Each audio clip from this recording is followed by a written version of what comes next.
কেকাস কিচেনে আপনাদের সকলকে স্বাগত। আজকে আমি একটা নিরামিষ রান্না নিয়ে এসেছি, সেটা হলো সজনে। আমি এই জন্য এখানে সজনের ডাঁটা কেটে নিয়েছি এবং টুকরো টুকরো করে আঁশ ছাড়িয়ে নিয়েছি। আমি প্যানে তেল দিয়ে সর্ষের তেলের মধ্যে কালো জিরে ফোড়ন দিয়ে দিলাম। এখানে আমি আলুগুলোকে একটু ভেজে নেব।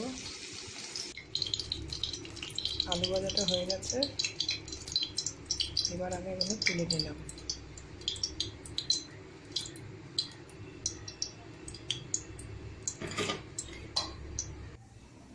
এখানে আমি নিয়েছি সর্ষের গুঁড়ো। ইচ্ছে করলে আপনারা বাটা সর্ষেও দিতে পারেন, যেহেতু এখন অনেক বাজারে সর্ষের গুঁড়ো পাওয়া যায়, আমি সেই সর্ষের গুঁড়ো নিয়েছি।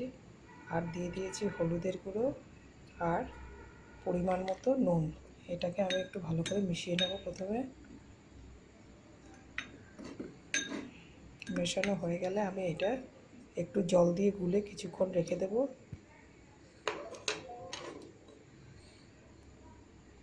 আমি অল্প অল্প করে জল দিয়ে এটাকে খুব ভালো করে মিক্স করে নেব, যাতে একটা নরম মিশ্রণ হয়।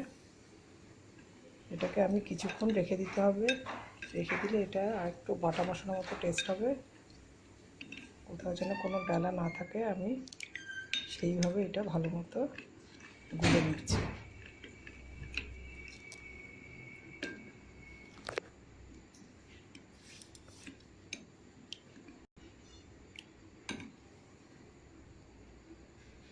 আরেকটু জল লাগবে মনে হচ্ছে, আমি আরেকটু জল দিয়ে দিলাম।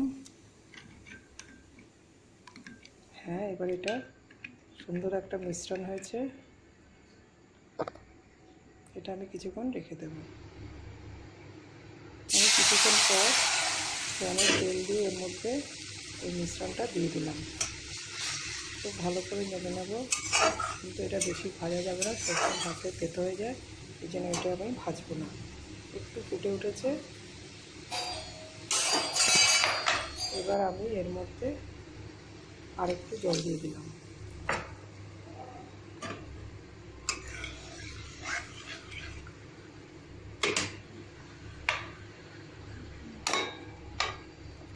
এবার আমি আঁশ ছাড়ানো সজনের ডাঁটাগুলো এর মধ্যে দিয়ে দিলাম।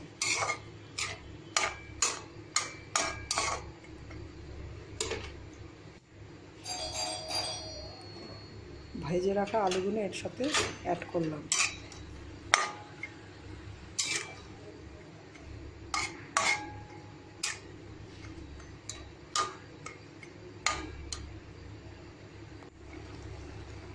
দিয়ে দিলাম কাঁচা লঙ্কা। এর মধ্যে কোনো শুকনো লঙ্কা দেবো না, আমি কাঁচা লঙ্কা দিয়ে এটা করব। আপনারা চাইলে আরও বেশি লঙ্কা দিতে পারেন। আমি এদিকে বড়ি ভেজে রেখেছি আর শুকনো লঙ্কা ভেজে রেখেছি, ভাজা বড়িগুলো এর মধ্যে দিয়ে দিলাম।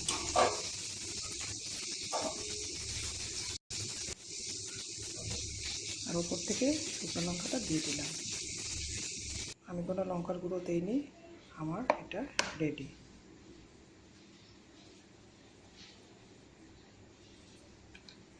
ওপর থেকে আমি একটু সর্ষের তেল দিয়ে দিলাম। কাঁচা সর্ষের তেলের স্মেলটা খুব ভালো যাবে সর্ষে বাটা আর কাঁচা লঙ্কার সাথে।